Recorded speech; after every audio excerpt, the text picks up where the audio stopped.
प्रयत्न चालू आहे? आम्ही असणाऱ्या या महानगरपालिकेच्या निवडणुकांमध्ये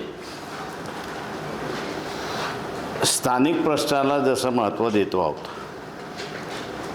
जसं आज ज्या शहरामध्ये बसलो आहे त्या शहराला 6 दिवसाच्या नंतरच पाणी मिळतं अशी परिस्थिती आहे. हे शहर मँचेस्टर शहर म्हणून ओळखलं जातं. स्किल डेव्हलपमेंट फार मोठ्या प्रमाणात आम्ही करतो असं सांगितलं जातं, परंतु हातमाग, जेटलूम्स आणि इतर जे लूम्स आहेत ज्याच्यावरती लोकल माणसाचं स्किल वाढलं पाहिजे, यासाठी जे प्रयत्न केले पाहिजे शासनाकडून ते काही होत नाही, नगरपालिकेकडून त्या ठिकाणी होत नाही अशी असणारी परिस्थिती आहे.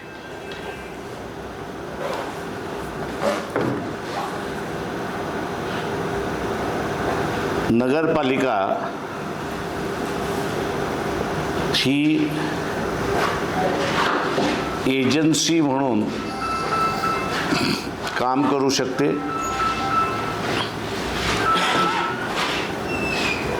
आणि इचलकरंजी शहराला लागणारं स्किल मॅनपॉवर जे आहे त्या स्किल मॅनपॉवरचं ट्रेनिंग सेंटर जे आहे, म्हणजे सेंट्रल गव्हर्नमेंट स्टेट गव्हर्नमेंटची योजना आहे की स्किल अपग्रेडेशनची, तर त्याला एजन्सी म्हणून एजन्सी म्हणून महापालिका कामकाज करू शकते, अप्लाय करू शकते आणि त्यांना फंड्सही मिळू शकतात. मी इचलकरंजीवासियांना सांगणार आहे की आतापर्यंत पश्चिम महाराष्ट्रातल्या कुठल्याही महानगरपालिकेने हा कन्सेप्ट माहितीच नाही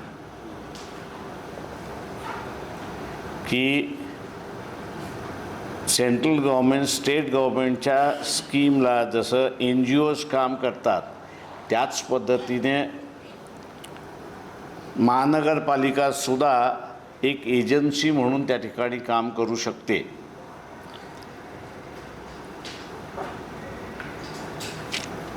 दुसऱ्या बाजूस आपण असंच बघितले की रस्त्यांचा असणारा प्रश्न फार मोठ्या प्रमाणात आहे.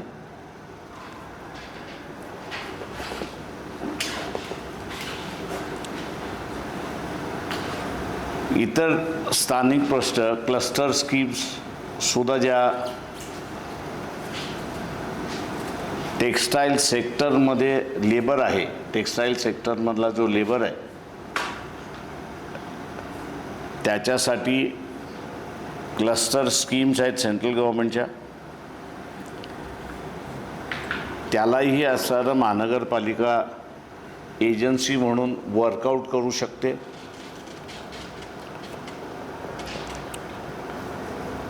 मी हे मान्य करतोय की GST इंट्रोड्यूस झाल्यानंतर केंद्र शासनाने वन टॅक्स पॉलिसी जी केली त्यातून इंडिपेंडंट इन्कम जे महानगरपालिकेचं होतं ते पूर्णपणे संपवलेलं आहे. राज्याचा असेल किंवा केंद्राचा असेल,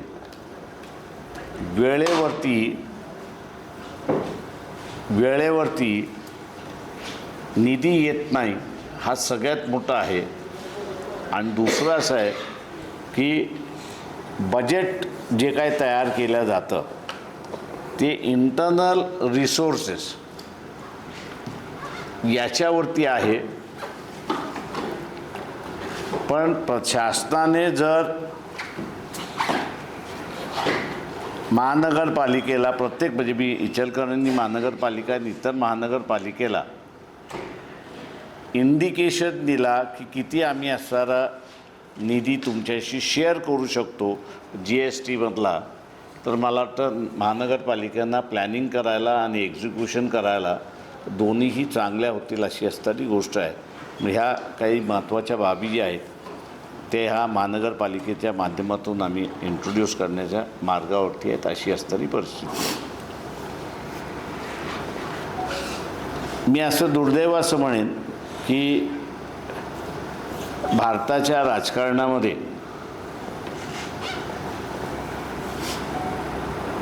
आत्महत्या झाली तर शेतकऱ्याची चर्चा होते, नाही तर आखी चर्चा ही धर्मावरती आहे. परंतु भारताची सध्याची काय स्थिती आहे याच्याबद्दल चर्चा कुठेच नाही अशी असणारी परिस्थिती आहे. दुर्दैवाने मी असं म्हणेन की नरेंद्र मोदींना विश्वगुरू व्हायची फार घाई लागलेली आहे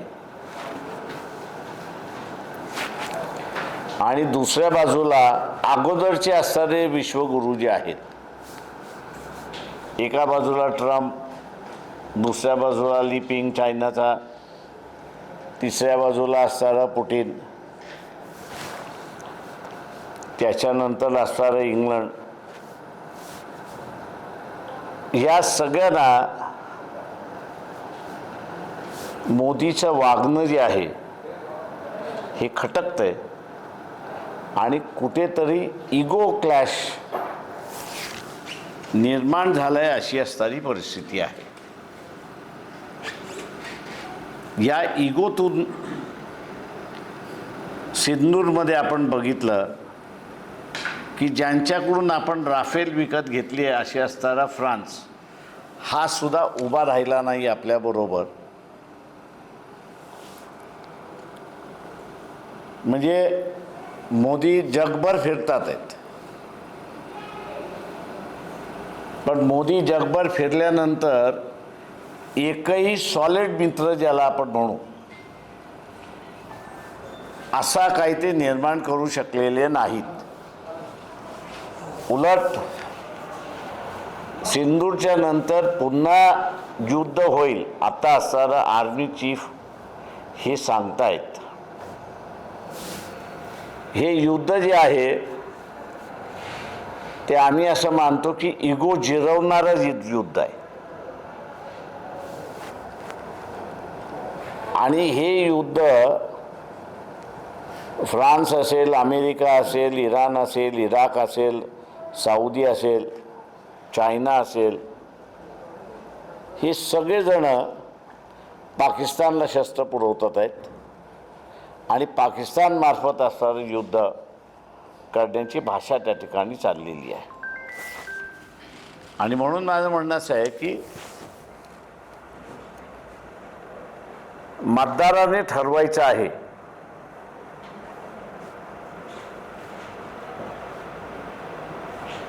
की हा इगो क्लॅश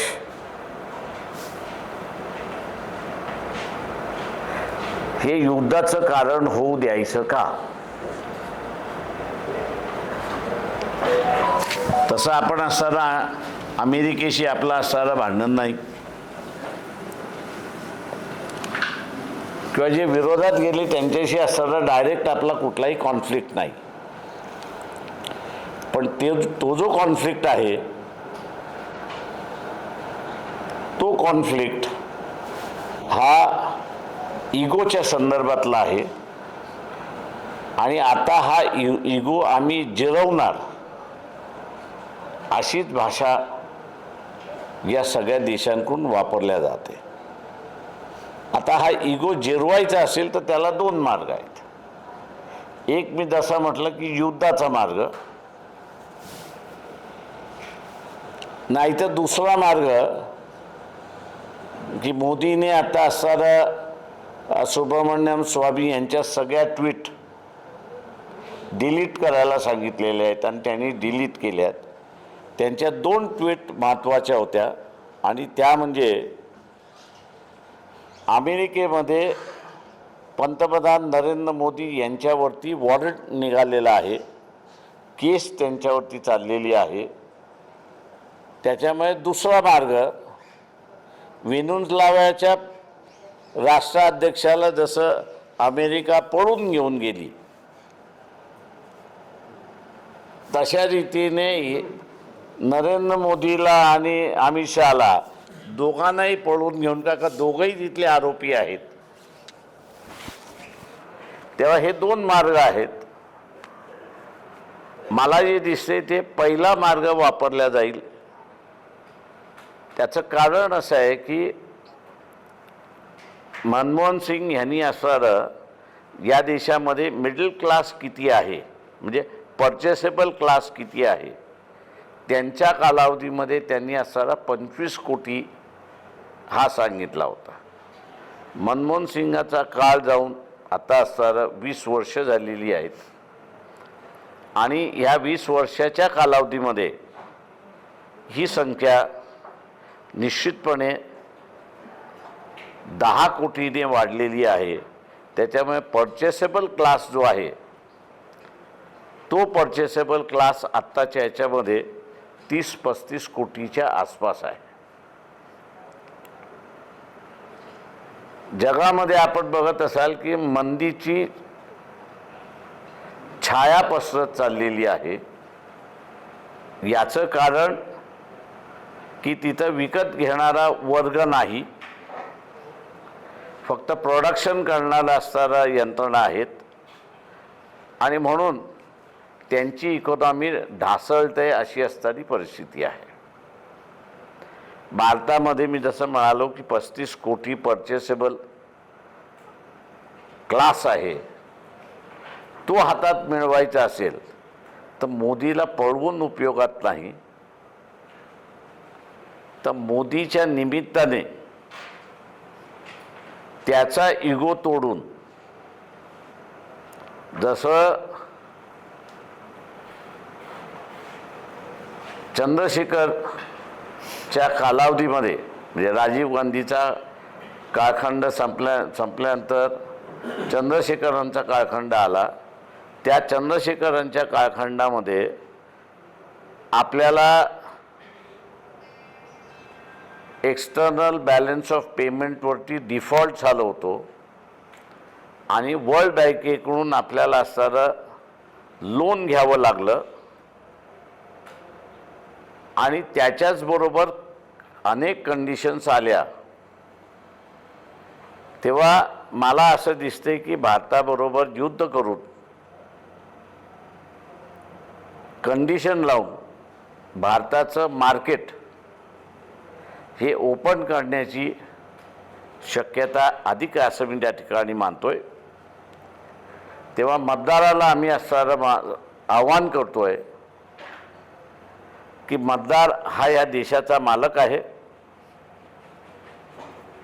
तो स्वतःहून निर्णय घेऊन हे युद्ध थांबवू शकतो. ट्रम्पला काय पाहिजे किंवा ह्या इतर देशांना काय पाहिजे तर मोदीचा इगो मोडलेला पाहिजे. आता इगो मोदीचा मोडायचा असेल तर मतदारांनी भारतीय जनता पक्षाला मतदानच देऊ नये. ठिकठिकाणी भारतीय जनता पक्ष ह्या कॉर्पोरेशनच्या निवडणुकीमध्ये हरला तर मेसेज हाच जातो की भारतीय जनतेनेच मोदीचा इगो मोडला आहे. ट्रम्पला आता मोडण्याची काही गरज नाही आणि युद्ध त्या ठिकाणी थांबू शकतं. हे दोन मुद्दे आम्ही घेऊन असणाऱ्या इलेक्शनमध्ये लढतो आणि मतदाराला आवाहन करतो आहे की मोदीला मतदान म्हणजे मोदीला मतदान म्हणजे वॉरला आमंत्रण अशी असणारी परिस्थिती आहे. मोदीच्या विरोधात मतदान तर आपल्यावरती युद्ध लादल्या जाणार नाही. ही दक्षता मतदारांनीच घेतली पाहिजे. आणि महाराष्ट्रातला मतदार हा सुज्ञान आहे. ही परिस्थिती तो लक्षात घेईल. मला माहीत आहे की अनेक जण मला ही गेल्यानंतर विचारतात, प्रकाशराव टी व्हीवरती तर कुठे बातमी चालली नाही, वर्तमानपत्रामध्ये असं कुठे ॲनालिसिस झालंच नाही. म्हटलं दुर्दैव आहे की या देशामध्ये फॉरेन पॉलिसीच्या संदर्भात किंवा परदेशी धोरणाच्या संदर्भात आपल्या इथं फार चर्चा केली जात नाही. देवालयातला असताना देव जसा असतो तशी आपली फॉरेन पॉलिसीची अवस्था झालेली आहे. तेव्हा त्याची चर्चा आपण मला वाटतं केली तर अधिक चांगली होईल असं मी त्या ठिकाणी मानतो. माझं संपलं. आता आपण विचारा. तर स्थानिक प्रश्न तर सोडून द्या, अर्ध्या लोकांना नागडं फिरावं लागेल अशी अवस्था आहे.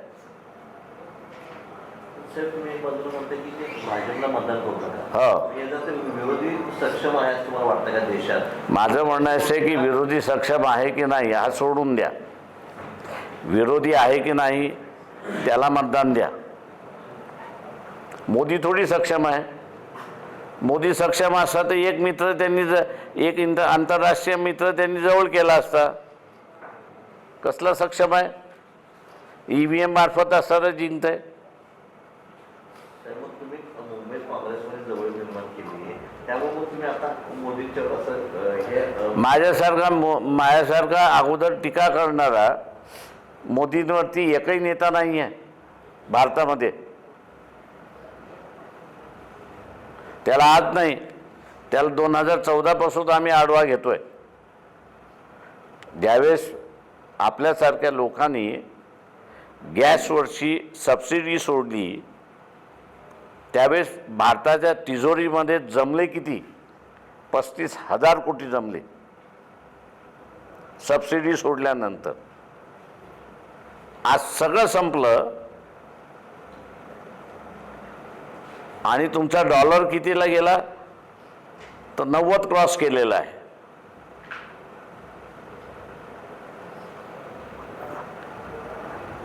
भारतीय जनता या मोदीच्या प्रेमातून बाहेर पडली नाही.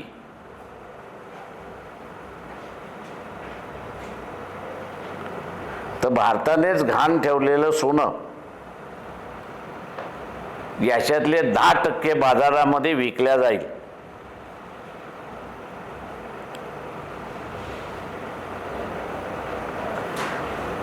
आणि ते 10% विकले तर आपल्या अर्थव्यवस्थेचं पूर्ण बोजा वाढलेला असेल. इतर देशामध्ये या सर्व प्रश्नांवरती लिहिल्या जातं, मांडल्या जातं, पण दुर्दैवाने भारतामध्ये त्याची कुठेच चर्चा आपल्याला दिसत नाही. आणि ते हे सगळं एकाच कारणासाठी की मोदीचा इगो हा देशाला हानिकारक आहे असं मी त्या ठिकाणी मानतो. इगोबाबत आता चर्चा सुरू आहे. एका बाजूला तुम्ही मतदारांना आवाहन करताय की मोदीचा इगो मोडण्यासाठी तुम्ही भाजपला बाजूला ठेवा, आणि दुसऱ्या बाजूला असं होतं की मोदीचाच इगो मोडण्यासाठी किंवा मोदी विरोधात काही पक्ष एकवटले असताना त्यांच्याशी मात्र तुम्ही अंतर ठेवून राहताय. कुठल्या ह्याच्यामध्ये बसतो?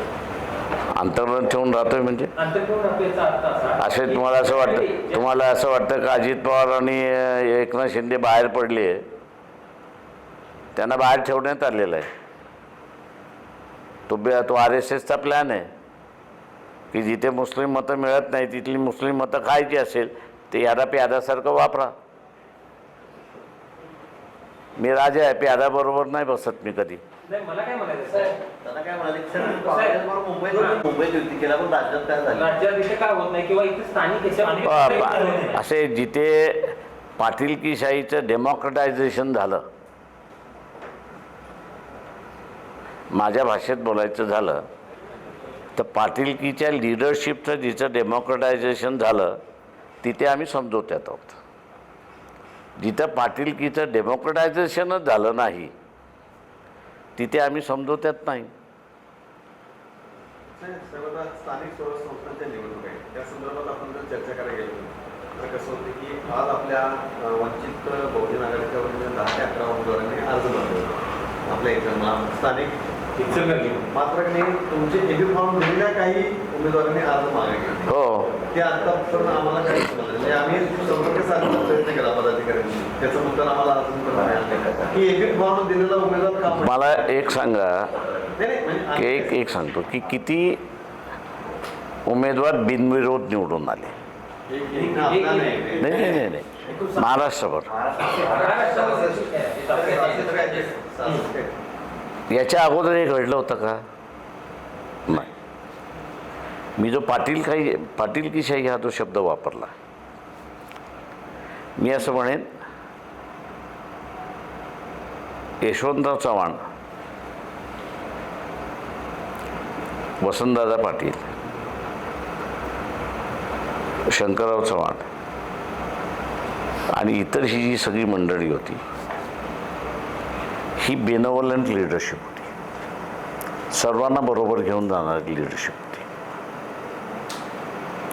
प्रत्येकाला वाटतं की मला न्याय दिला नाही, पण असं कोणीच म्हणत नाही की मला घेऊन गेले नाहीत म्हणून. आत्ताची जी लिडरशिप आहे ती लिडरशिप बेनवलंट लिडरशिप नाही. ती लिडरशिप आपलपोटी लिडरशिप आहे. आणि आपलपोटी लिडरशिप असल्यामुळे मी तिला असताना पाटीलकीशाही असं म्हणतो. ज्या पाटीलकीशाहीचं डेमोक्रेटायझेशन झालं तिथं ॲडजस्टमेंट झाल्या. जिथे डेमोक्रेटायझेशन पाटीलकीशाहीचं झालं नाही तिथे ॲडजस्टमेंटच झाल्या नाहीत. तुम्ही आतापर्यंत त्यांनाच मत द्या म्हणताय का? तुमची तर आता ते माझं म्हणणं एक लक्षात घ्या. एक प्रश्न हा आहे, मान्य आहे मला, पण एक लक्षात घ्या की धोका कोणाचा आहे? या पाटीलकीशाहीचा धोका आहे. तिच्याशी कधी आपण इथे बसून दोन हात करू शकतो, लढू शकतो, सगळं करू शकतो. पण उद्याचा असणारा जो धोका आहे, मोठा धोका आहे, युद्धाचा जो धोका आहे, तो युद्धाचा धोका आपण असा लक्षात घेतला पाहिजे. ही पाटीलकीशाही बेरेबल पाटीलकीशाही आहे. ठीक आहे, अनबेरेबल पाटीलकीशाही नाही, बेरेबल म्हणजे तिथं सहन करू शकतो आपण, तिला काही हे नाही आहे. पण उद्याचं असणारं युद्ध हे सहन करू शकतो का आपण? तर नाही. एकीकडे विलासराव देशमुखांच्या सगळ्या नेतृत्वावर टीका होते, बीजेपी करते. बीजेपी करते, आणि दुसरीकडे जलील यांच्या वाहनावर हल्ला होतो. हे तुम्ही कशाचं काय कशा पद्धतीनं सुरू आहे? असे ह्या दोन्हीही संघटना म्हणजे दुर्दैव असं मी म्हणेन की RSS सुद्धा एक्स्ट्रीमिस्ट आहे.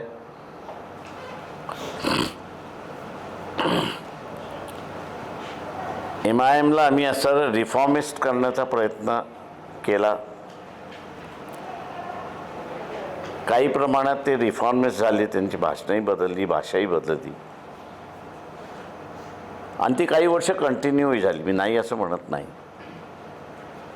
पण आत्ता आपण जर पाहिलं की MIMचं नेतृत्व ज्या बदललेल्या लोकांच्या हातामध्ये पाहिजे होतं ते बदललेल्या लोकांच्या हातामध्ये नाही. ते पुन्हा RSS एक्स्ट्रीमिस्ट जसं आहे तसं मुस्लिम फंडामेंटलिस्ट जो आहे तो आता सत्तेवरती बसलेला आहे. आणि OIC त्याच्यावरती नियंत्रण ठेवू शकत नाही.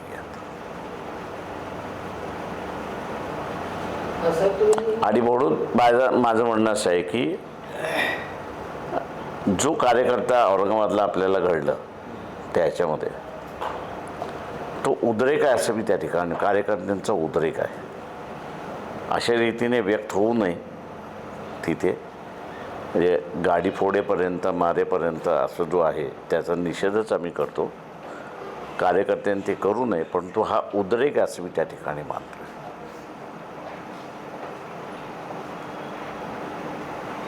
समिती निवडणूक आहे आता उभारलेली, त्यामध्ये पण तुमची हीच पॉलिसी राहणार की त्यामध्ये काही बदल संभवतो? ते जिथे म्हणताय की गावामध्ये आणि याच्यामध्ये अधिक त्या शहरामध्ये सुद्धा आहे. त्याच्यापेक्षा थोडंसं जास्त आता नागपूरसारख्या ह्याच्यामध्ये जिथे काँग्रेसला आम्ही पाठिंबा दिला मागच्या लोकसभेमध्ये आणि त्या कॅन्डिडेटला रेसमध्ये आणलं, तिथे असताना काँग्रेस आमच्याशी बसायला तयार नाही.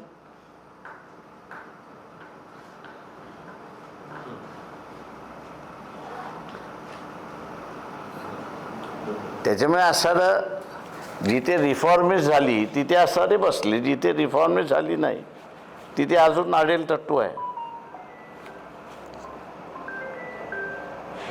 काही ठिकाणी भाजपनं MIM बरोबर केलेली आहे. याकडे आपण कसं बघतोय?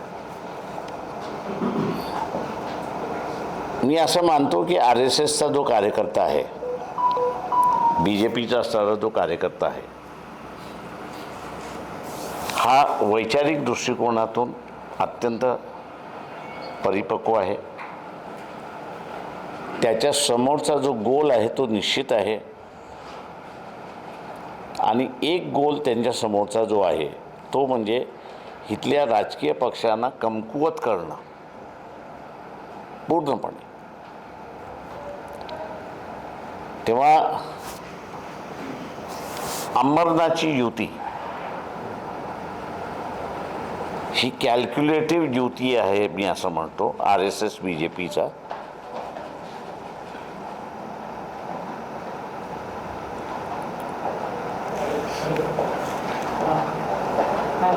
की काँग्रेस आत्ता BJP बरोबर सुद्धा जाऊ शकते, हा संदेश काँग्रेसने दिला नाही पण भारतीय जनता पक्षाने दिला. अमरनाथ आता मुसलमानांमध्ये पक्षच नाही आहे. मी मागाशी असं म्हटलं की एक पॉलिटिकल ऑर्गनायझेशन त्यांची यावी म्हणून आम्ही MIM बरोबर बसून त्याला असं केलं. MIM हे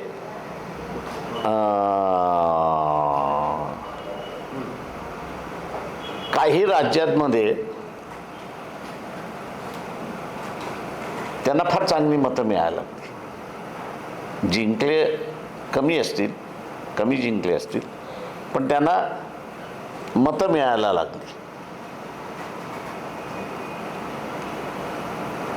आता ही मुस्लिम हा इंडिपेंडेंटली उभा राहतोय हे RSSला कधीच परवडणार नाही. काय का तो 15% पॉप्युलेशन आहे. असाच प्रकार साहेब तुम्ही आता काही ठिकाणी आरक्षणच्या जागा असतात नाही म्हणूनच आणि म्हणून त्यांनी आता काय केलं त्याच्या सुद्धा काही असे उमेदवार लाभले जाईल. हो मग अशा वेळी फक्त निवडणुकीपुरतं नाही आपली ही संघटना किंवा संघटन दिसतं. इतर वेळी जर आपली संघटना जर मागणी म्हणूनच मी म्हणालो ना की हे कंप्लीट करतो की त्यांनी अकोटच्या ॲडजस्टमेंटमधनं BJP आणि MIMच्या ॲडजस्टमेंटमधनं MIM बद्दलचा पूर्ण प्रश्नचिन्ह त्यांनी उभा केला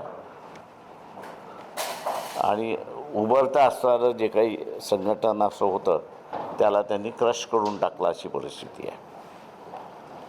आपण जे विचारलात आता आम्ही तेच केल्यामुळे आम्हाला नगरपालिकेमध्ये पैशाचा मारा होऊनही कुठल्याही पद्धतीने त्यांच्या समोरच्या साधनाला आम्ही टिकू शकत नाही, करू शकत नाही. तिथे असणारा 104 नगरसेवक आम्ही जिंकून आणले. राज्यामध्ये महायुती म्हणून राष्ट्रवादी, अजित पवार गट, शिंदे गट आणि BJP सत्तेवर आहे. पण पिंपरी चिंचवडमध्ये वाद सुरू झाला की अजित पवारांनी 70,000चा घोटाळा आम्ही बाहेर पडलो, त्याला भाजपने पक्की उत्तर दिलं. तर तुम्ही जर भाजपचे बोलला तर तुम्हाला पुढचे परिणाम भोगायला लागतात. बरोबर आहे. म्हणून मी मगाशी जे म्हणालो ना की BJP ह्यांना प्यादा म्हणून वापरते. आता नागपूरचं सांगायचं झालं असं म्हणा, अजित पवाराबरोबर आमची युती फायनल झाली होती. कुठल्या सीट वाटपायच्या आणि कुठल्या सीट त्यांनी घ्यायच्या आणि कुठल्या सीट आम्ही लढवायचं हेही झालं. त्याच पद्धतीने आमची एक टीम असणारा एकनाथ शिंदेंबरोबर सुद्धा बोलत होती. तिथेही फायनल झालं. त्यांनी एकनाथ शिंदेंना, त्यांचे जे अध्यक्ष होते त्यांना बोलून घेतलं BJPने, तुम्हाला 9 जागा देतो आणि 9च्या 9 उमेदवार BJPचे आहेत. हां, म्हणजे सिम्बॉल शिवसेनेचं, उमेदवार BJPचा. आणि अजित पवार आणि अजित पवारांची आमचं जे झालेलं, अध्यक्ष चहा प्यायला यायचे, पुढं काय करायचं थांबा जरा. आणि शेवटी एकदा कानात आम्हाला सांगितलं की वरनं दट्टे आलाय की तुम्ही इंडिपेंडेंटली लढा, पण वंचित बरोबर जायचं नाही. तुम्ही वॉरचा विषय काढला काय, वॉर युद्धाचा, तर तुम्हाला असं वाटतंय का एखाद्या काळामध्ये इकॉनॉमिकल क्रायसिस घडतील भारतामध्ये किंवा जी आंदोलन आता बाहेर देशात आहे तसे होतील, याच्याबद्दल तुमचं काय मत आहे, तुम्ही याकडे कसं बघताय? ते मी म्हणत नाही वॉर आर्मी चीफच म्हणतोय की 2-2.25 महिन्यामध्ये आपल्याला असं नव्या युद्धाला फेस करावं लागेल असं आर्मी चीफच स्थानिक निवडणुकीमध्ये 3-4 काढू असं मला दिसतंय. पण आम्हाला 2 दिवस जे आहे जरा सामधाम वापरावं लागेल.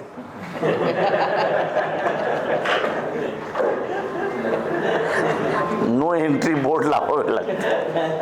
चालेल, आपण वाईंड अप करूया. दौरा खूप मोठा आहे. हां, राज्यामध्ये महायुतीनं लढत असताना गेल्या महिन्यात नगरपालिकेच्या निवडणुका झाल्या. महायुतीमध्ये असू दे, काँग्रेसमध्ये एकमेक अशी टीका केली की जणू काय आम्ही वैरीच आहे. आणि परत सत्ता परत काँग्रेस भाजपवर गेलं, भाजप शिवसेनेवर गेलं, असे सत्ता काही ठिकाणी स्थापन झाली. आणि आता महापालिकेच्या इलेक्शनमध्ये असंच दिसतंय की मीडियावर होती किंवा एकमेकांवर टीका करायची आणि बोलायचं. काय जे विरोधी स्पेस निर्माण झालेला आहे, BJPच्या विरोधामध्ये जो स्पेस निर्माण झालेला आहे, तो स्पेस इतरांना जाऊ नये, त्याच्यापेक्षा तो स्पेस आपल्याच सहकार्याने घेतला पाहिजे. म्हणून काही ठिकाणी एकनाथ शिंदे आणि काही ठिकाणी अजित पवार यांना बाहेर ठेवून त्या ठिकाणी केलेलं आहे. अजित पवार 17,000चा घोटाळा बाहेर काढावा असं भाजपचे शेला म्हणतात. त्यांनी जरा दबकून राहावं आणि सावरकरांचे विचार त्यांना मान्य केलं जाईल. ह्याच्यावर तुमचं काय म्हणणं? आता त्या बिचाराला कशाला धोपटत आहे? नाही, असे अजित पवार सावरकरांचे विचार स्वीकारतील असं मला वाटत नाही. काही डिफरन्सेस असले तरी. तुम्हाला काही ठिकाणी यश मिळालेलं आहे? एक मिनिट थांब, याद सावरकरांचं विचारतील असं मला वाटत नाही. विचार ते स्वीकारतील. ते आपला असणारा हेका ठेवून राहतील. माझ्या अंदाजाने आता BJP RSS वाले बरेच सत्तेमध्ये आलेले आहेत, तेव्हा त्यांच्याही कबर्डमध्ये स्केलेटन आहेत, मेलेले मुर्दे आहेत. हे जशी मेलेले मुर्दे उखडतात तसे तेही मेलेले मुर्दे उखडू शकतात. त्याच्यामुळे ही हिंमत आली असं मी त्या ठिकाणी मानतो. काय होतंय आता आपण नगर, म्हणून मी तुम्हाला काय म्हणालो की विरोधी स्पेस जी निर्माण झालेली आहे ती विरोधकाला जाऊ नये म्हणून BJPने ह्या दोघांना सिस्टमॅटिकली वापरलेला आहे. त्याने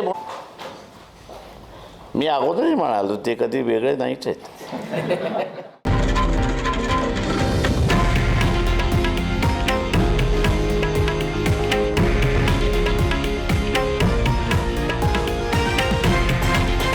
हे आहे देशातील नंबर 1 न्यूज नेटवर्क आणि आपण पाहत आहात TV9 मराठी, एकमेव